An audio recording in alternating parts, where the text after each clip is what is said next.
네, 오늘은 창세기 14장 말씀을 좀 보도록 하겠습니다. 그 전에 제가 지난주 저녁 시간에 말씀드렸던 그 하나님의 섭리와 사람의 의지 굉장히 중요합니다. 하나님의 섭리는 우리 하나님을 믿는 하나님의 성도들을 이끌고 가신다는 겁니다. 그것을 성도의 견인 이렇게 얘기합니다. 하나님이 끌고 가신다는 것이죠. 이것이 기본입니다. 하나님이 끌고 가는 방법이 여러 가지가 있는데 우리 사람의 의지를 통하여 이 하나님의 섭리를 이루어간다. 그래서 하나님의 섭리 그러면 우리가 아무것도 하지 않아도 하나님께서 우리를 잘 인도할 것이기 때문에 우리는 막 살아도 된다. 아니면 그냥 결국은 다 하나님의 뜻대로 될 거니까 라고 하며 나태해지거나 또 아니면은 아무것도 하지 않는 그런 완전히 기계적인 수동적인 그런 신앙으로 우리를 끌고 가시는 것이 아닙니다. 그래서 하나님은 우리에게 자기 섭리를 이루어 가실 때 인간의 판단, 사고, 그리고 선택, 그리고 행함을 통해서 하나님이 섭리를 이끌고 가신다. 근데 우리가 하나님 마음에 정확하게 맞게 판단하고 기도하고 선택하고 움직였을 때는 하나님이 자기의 제자로 또 하나님의 도구로 사용하십니다. 그러나 이 하나님 믿는 자들이 그 의지와 판단과 행함이 자기의 욕심이거나 또 바르지 못할 때는 하나님은 그때 돌아올 수 있게끔 여러 가지 환경들과 또 조건들과 사람들을 통하여 원래 하나님의 자녀로 되돌려 놓습니다. 이것이 놀라운 하나님의 섭리의 신비입니다. 그래서 우리가 의지적으로 자꾸 생각하고 판단하기 때문에요. 우리는 다 운명이 정해져 있어. 어차피 하나님이 인도하실 거니까 그렇게 생각하지 않아요. 오히려 정말 우리 신앙인은 항상 긴장하고요. 선택하고요. 또 자기를 돌아보고요. 혹시 내가 죄를 짓지 않는지, 혹시 내가 하나님 앞에 부끄러운 행동을 하게 될 것은 아닌지 라고 하면 스스로를 자꾸 돌아봐요. 그것이 우리 평생에 계속 반복이 돼요. 감사한 거죠. 그런 의미에서 아브라함도 그랬습니다. 하나님의 약속을 받고 하나님이 그를 사용하시겠다라고 한 다음에 하나님 그냥 쓰시면 되는데 바로 선택해야 되는 시간이 왔었죠. 근데 아브라함은 거짓말을 했고 자신이 살고자 하는 마음으로 정직하지 않은 길을 선택했을 때 하나님이 되돌려 놓으시지요. 다시 돌아온 아브라함은 창세기 13장 3절 4절 열어주세요. 읽어볼까요? 그가 네게부에서부터 길을 떠나 베델에 이르며 베델과 아이 사이 곧 전에 장막 쳤던 곳에 이르렀다. 네, 돌아옵니다. 그 다음요. 그가 처음으로 제단을 쌓은 곳이라 그가 거기서 여호와 이름을 불렀더라. 그러니까 하나님은 하나님의 섭리가 놀라운데요. 항상 우리 믿는 자들을 어떻게 자꾸 회복시켜 주시냐면 하나님의 이름을 부르게 해놨습니다. 그래서 우리가 신앙이 뜨거워지고 내가 막 이렇게 은혜 받았다 할 때 느끼는 공통적인 현상은 뭐냐면요, 하나님의 이름 앞에 다시금 우리의 자아를 던져놓습니다. 그래서 이 창세기 13장 3절 4절에 이 아브라함의 모습이 오늘날 여러분과 저를 하나님이 이끌고 가시면서 변인해 가시면서 섭리해 가시면서 항상 이 자세로 회복을 해 놓으세요. 그렇죠? 근데 우리는 이게 믿은 다음에 뭐 잘 되는 기준이 이 기준이 아니고 주변이 뭐 바뀐다든지 조건이 바뀌어지고 결과가 막 바뀌어지고 그런 거에 자꾸 좀 이렇게 마음을 걸죠. 뭐 틀린 얘기는 아니지만 하나님의 이 우리를 섭리하시는 원래 기본적인 바탕은 항상 여기에 있습니다. 제단을 쌓게 하죠. 하나님을 인정하게 하는 겁니다. 그리고 여호와 이름을 부른다. 하나님을 간구하는 마음을 주십니다. 이것이 성경에 나오는 모든 인물들이 요 하나님의 창세기 13장 3절 4절의 신앙으로 항상 유지가 되어 가요. 성경을 한번 보세요. 그렇죠? 아벨 믿음으로 하나님께 제단을 쌓고 거기서 예배 드렸다. 다 그래요. 다. 예. 하다못해 포로로 잡혀갔던 다니엘도 날마다 뭐 했다고요? 늘 하듯이 하나님을 향하여 기도하며 여호와 이름을 불렀다. 스룹바벨과 에스라도 포로 생활 바벨론에서 돌아와서 뭐 했습니까? 제단을 쌓고 예배를 드리고 여호와 이름을 부르고 유월절을 회복하고 제사를 회복합니다. 똑같습니다. 이사야 마찬가지죠. 이사야도 이사야를 쓰기 위해서 뭘 하죠? 그의 입술에 숯으로 지지죠. 그리고 거룩하다 거룩하다 거룩하다 라고 여호와 이름을 부르게 해놓습니다. 신약 베드로 정말 예수를 고백할 때 뭐라고 하죠? 주여 나를 떠나소서 나는 죄인입니다. 여호와 이름을 선생님이다 랍비어가 아닌 뭐로 바뀌죠? 주여라고 바뀝니다. 그래서 하나님의 섭리의 목적은 여기에 있습니다. 이것이 아주 중요해서 제가 조금 더 강조를 한 번 더 드렸습니다. 자, 그러면 이제 이렇게 하나님을 인정하고 하나님의 이름을 부르고 하나님의 섭리 가운데 순종으로 나아갔던 사람은 하나님이 어떻게 사용하시는지가 창세기 13장 14장에 나옵니다. 지난주에는 뭘 말씀드렸나요? 조카에게 네가 좌하면 나는 우, 네가 우하면 나는 좌라고 하며 뭘 양보하죠? 먼저 좋은 땅으로 그 많은 가축과 가족을 이끌고 갈 것을 양보합니다. 애굽에서는 어땠죠?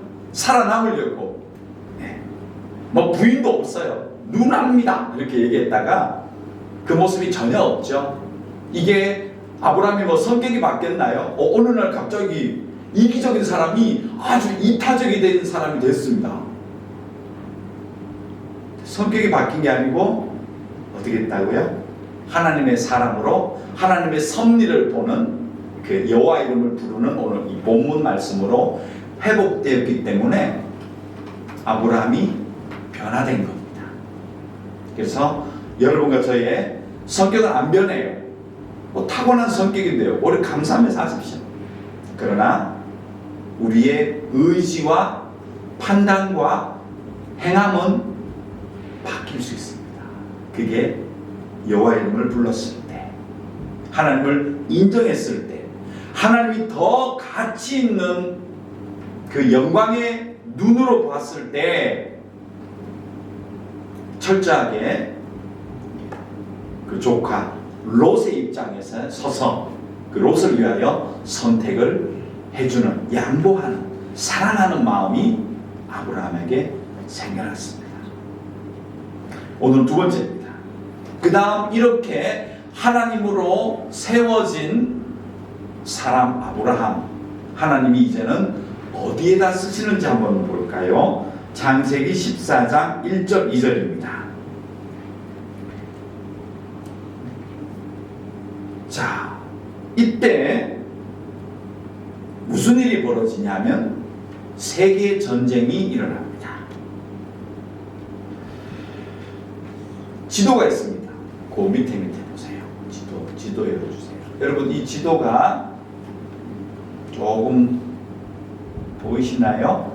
그때 제가 몇 번 말씀드렸던 초승달 모양의 지도입니다.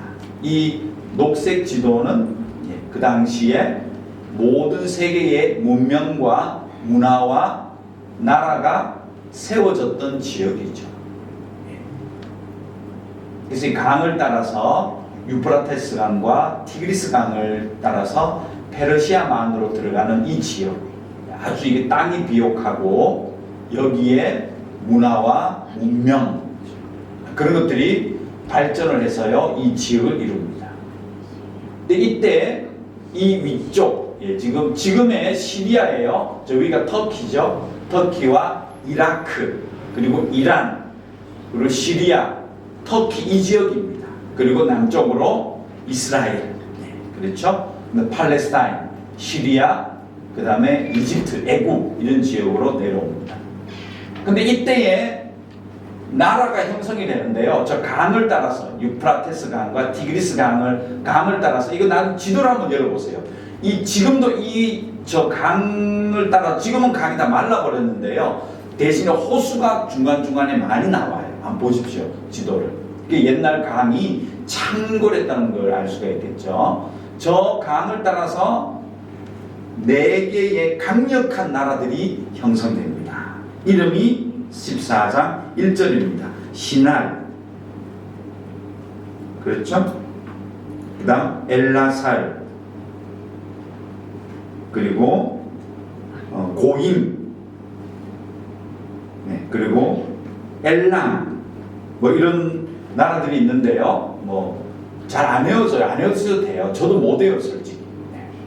중요한 나라도 아니고. 그러나 우리가 의미는 뭐냐면 강력한 네 나라가 이제 왕권을 가지고 국가를 형성했습니다. 그런데 2절 거기 보시면요, 소돔 왕, 고모라, 그렇죠? 아드마,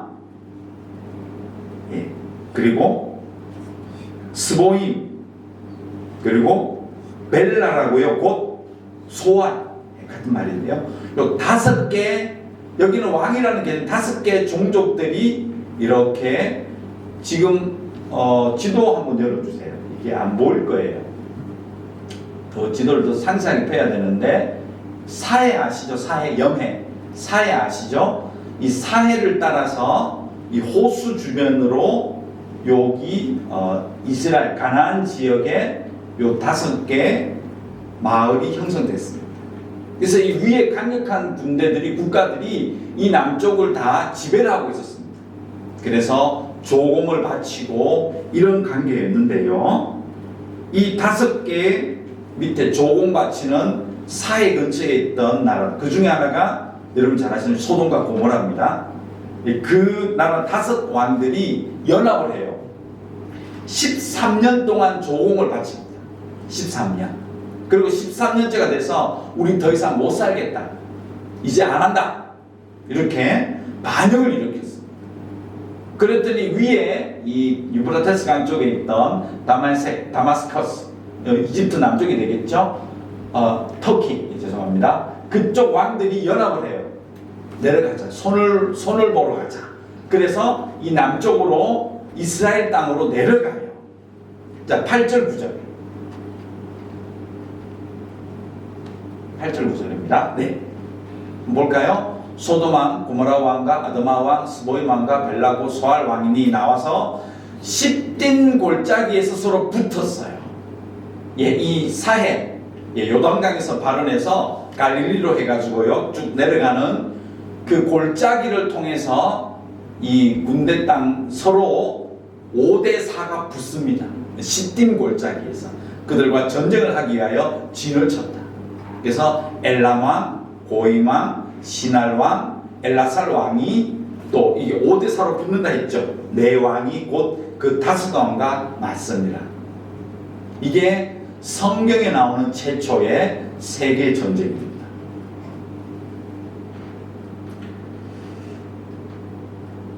자, 그런데 결과는요, 어떻게 되겠습니까?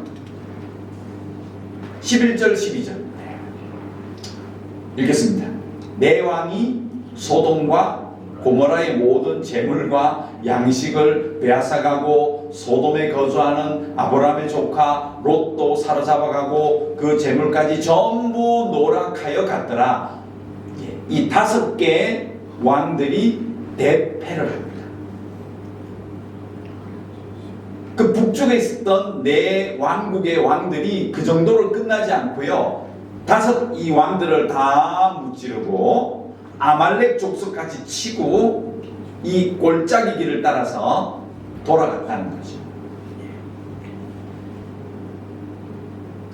이스라엘은 4가지 도로가 있거든요. 왕의 길, 골짜기 길, 족장길, 해변길이 있습니다. 고속도로였죠, 당시.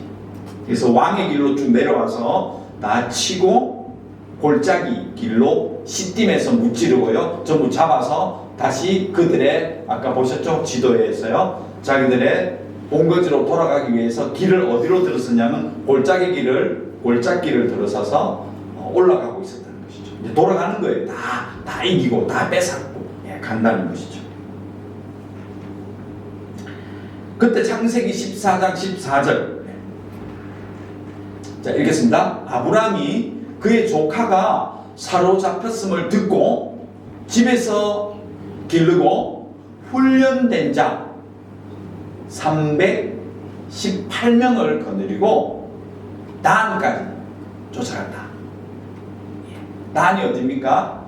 이스라엘 12지파가 땅을 나눴는데요, 단은 북쪽 끝에 있었습니다. 그래서 시리아 쪽, 지금 다메스커스 그 밑에까지예요. 그러니까 그까지 이 골짜기 길을 따라서 아브라함의 군대가 318명의 잘 길러지고 훈련된 자들이 올라갈 겁니다. 자, 그렇다면 이 아브라함은 318명의 이 군대를 어떻게 거느릴 수 있었느냐? 굉장히 많은 돈이 들겠죠? 사병을 318명, 한 30명만 돼도 그게 군량이나 그죠? 어떤 그런 유지하는 월급도 줘야 될 것이고 여러 가지 그런 뭐 장비도 만들어야 되고 한다는 것이죠. 근데 무려 318명이나 아브라함이 사병을 거느렸다는 것은 그의 뭘 알 수 있겠습니까? 재력, 재물을 알 수 있다는 것이죠. 근데 이것이 누가 준비시켜 놨느냐? 이미 애굽에서 창세기 13장 1절에 봤더니 1, 2절에 봤더니 애굽에서 이집트에서 올라올 때 수많은 가축과 은금이 많았다. 너무 많아서 조카 롯과 같이 지낼 수 없을 정도로 가축과 사람과 은금이 많았다. 그러면 자, 이 아브라함이 이미 애굽에서 올라오면서 사람이 왔고 또 가나안 땅에 다시 돌아와서 아까 베델에서 하나님께 다시 제단을 쌓죠. 그러면서 13장에 보면 만물의 땅으로 들어가서 살아요. 거기에. 그러니까 수많은 사람들이 그때 모여들었던 것 같아요. 그래서 하나의 이 군사를 훈련시키는 그런 집단이 되어갔다는 것이죠. 물론 좀 더 뒤에 가서 좀 더 나오는데요. 자, 이래서 엄청난 비용이 들어가는 이 일들은 하나님께서 이미 애굽에서부터 와시고 계시다는 거예요. 준비해 주셨죠. 이것을 하나님의 섭리라고 한다는 거예요. 그래서 아브라함은 전쟁이 날 줄 알았고 또 그 전쟁에서 롯이 빼앗길 거니까 롯을 구하기 위해서 사병을 미리 기른 것이 어떻게 보면 우리 생각에는 이것이 하나님의 인도하심이 아닐까라고 생각하지만, 물론 그렇게 인도하셨지만 아브라함이 뭘 느꼈겠다는 거예요. 처음에 이런 일을 미리 알았을까요? 알지 못합니다. 그냥 자기에게 주신 그 재물을 가지고 또 그 마물의 지역에 들어갔더니 그 지역에 또 사람들이 다 모여들었고, 이런 일련의 자기가 이 가족을 이끌고 살아가는 평범한 일상생활을 했는데 하나님은 이런 전쟁을 준비시켰더라라는 것이죠. 이게 하나님의 섭리와 인간의 생각과 환경과 거기에 맞는 판단은 전혀 다른 것 같지만 거대한 하나님의 섭리 가운데 들어있다는 것을 볼 수가 있습니다. 자, 그 다음에 창세기 14장 15, 16절 다시 한번 볼까요? 한번 읽어보죠. 그와 그의 가신들이 나뉘어 밤에 그들을 쳐부수고 다메섹 왼편 호바까지 쫓아가 모든 빼앗겼던 재물과 자기의 조카 롯과 그의 재물과 또 부녀와 친척을 다 찾아왔더라. 그러니까 하나님께서 아브라함을 준비시키셨고 그 비용까지 다 애굽에서 준비시켰다는 것이죠. 그런데 놀라운 사실이 있죠. 애굽은 누가 판단해서 내려갔죠? 아브라함이 판단했잖아요. 왜? 뭐가 왔어요? 기근이 왔어요. 그래서 지나고 보니까 그 기근을 통해서 아브라함이 내려갔던 것이 결정적으로 뭘 준비하는, 바로 이 전쟁을 준비하는 기간이었던 겁니다. 근데 그때 내려가서 정직하게 내 아내입니다, 우리는 하나님 섬기는 사람들입니다 라고 했다면, 야, 애굽 사람들이 이런 일들을 보면서 역시 하나님 사람 다르구나 하지 않았겠습니까? 근데 그가 내려가서 거짓말을 하는 바람에 애굽에서 쫓겨났죠. 하나님 사람이 그렇게 사냐고, 당장 떠나라고. 그러면서 돌아 나왔지만 하나님은 애굽에 내려보내신 목적이 뭐죠? 바로 이 세계 대전을 준비했던 시간들이었다는 것이죠. 그래서 거기에서 부와 사람들을 가지게 하셨고 올라왔다는 것이죠. 그래서 하나님의 섭리는 도도히 흘러가요. 여러분 개인에게도 하나님의 섭리의 길이 있습니다. 여러분의 인생의 노정을 하나님께서 끌고 가시는 거예요. 그러나 그 노정에서 우리는 못 봐요. 앞으로 어떻게 될지. 그래서 순간순간 주어졌을 때 정직하게 하나님 사람으로 통과해 나간다면 결과적으로 하나님이 멋지게 사용하시는 하나님의 그릇이 되는 겁니다. 그렇지 않을 때는 이렇게 이방인에게 욕먹고 정신 차리고 다시금 회복되어지고 그런 시간을 아브라함이 가지게 되는 거죠. 지금도 똑같습니다, 여러분. 자, 그래서 이렇게 하나님께서 이번에 왜 이런 전쟁에 아브라함을 넣는지를 한번 보자고요. 또 하나님의 섭리가 무엇인지. 자, 먼저 창세기 14장 24절 한번 읽어볼까요? 오직 젊은이들이 먹은 것과 나와 동행한 아넬과 에스골과 마므레의 분깃을 제할지니 그들이 그 분깃을 가질 것입니다. 자, 이게 무슨 말이냐, 오늘 본문인데요. 다 빼앗아 왔더니 소돔왕이 참 못됐어요. 물론 그래서 소돔이 완전히 멸망해 버리긴 했지만 소돔왕이 딱 나와가지고는 뭐라 하냐면 자기의 잃어버린 걸 다 찾아와 줬잖아요. 그럼 하나님 당신의 여호와께 감사합니다, 당신 고생했다 이래야 되는데 이거 보세요. 아주 못되게 얘기하죠. 오늘 본문이에요. 21절. 소돔왕이 아브라함에게 이르되 사람은 내게 보내고 물품은 네가 가져라. 이렇게 못되게 얘기합니다. 감사해서 하나 안 합니다. 그러나 아브라함은 나는 네 거 하나도 손 안 댄다. 실오라게 하나, 끈 하나 내가 가지지 않는다. 그러나 나와 동맹한 사람들이 있다. 24절 보세요. 누구냐?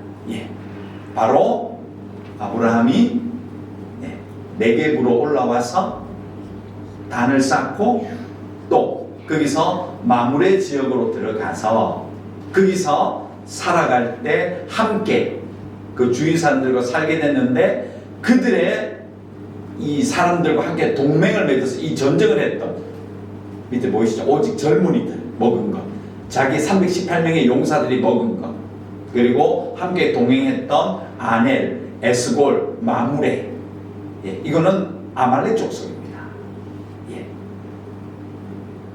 아모리 족속, 죄송합니다. 아모리 족속인데요. 그 족속들, 자기와 동행했던 사람들을 다 챙겨주는 거예요, 아브라함.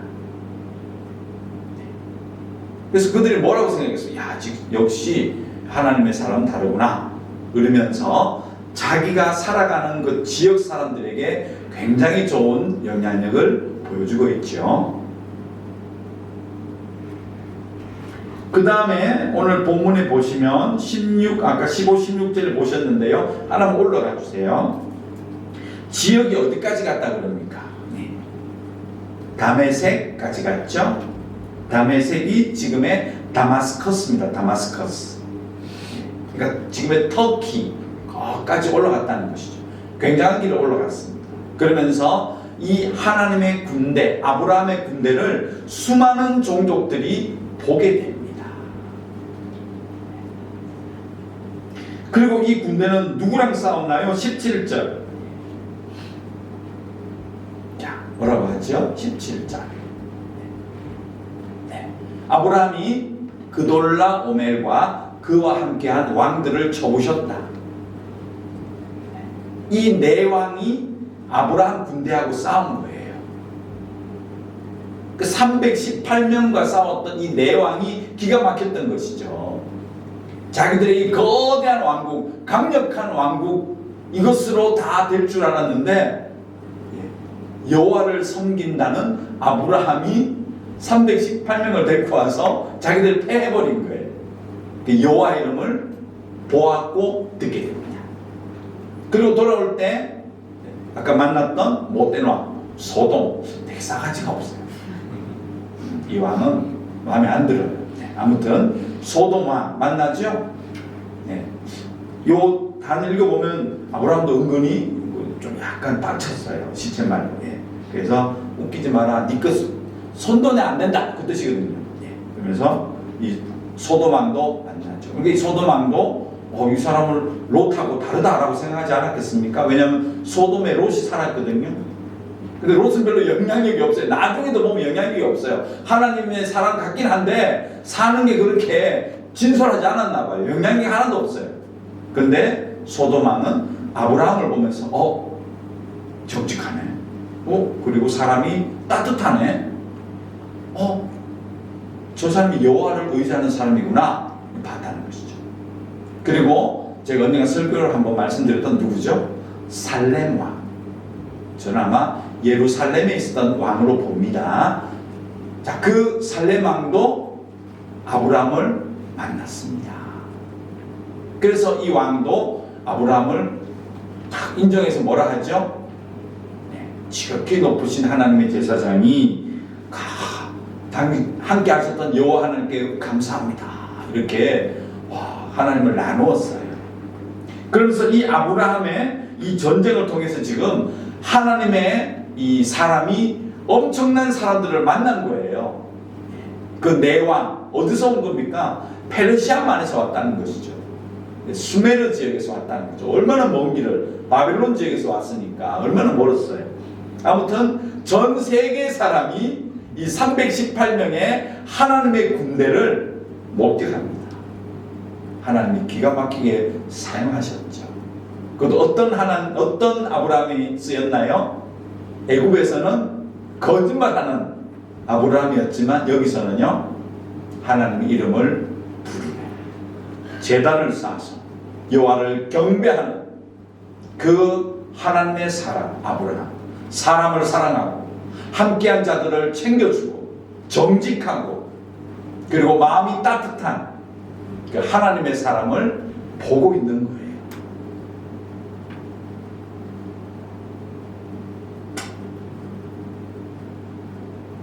그렇게 사시기를 소망합니다.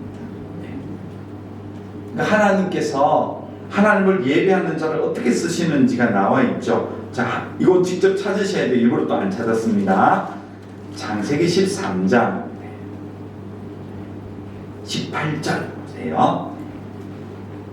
13장 18절 직접 좀 찾아주십시오. 같이 읽겠습니다. 이에 아브라함이 장막을 옮겨 헤브론에 있는 마므레 상수리 수풀에 이르러 거주하며 거기서 여호와를 위하여 제단을 쌓았더라 그러죠. 자, 이것이 바로 하나님의 사람들이 이 세상에서 정직하게 하나님께 제단을 쌓고 헌신하고 여호와 이름을 부르고 하나님을 인정했을 때 하나님께서 그를 어떻게 쓰시는지가 나오고 있죠.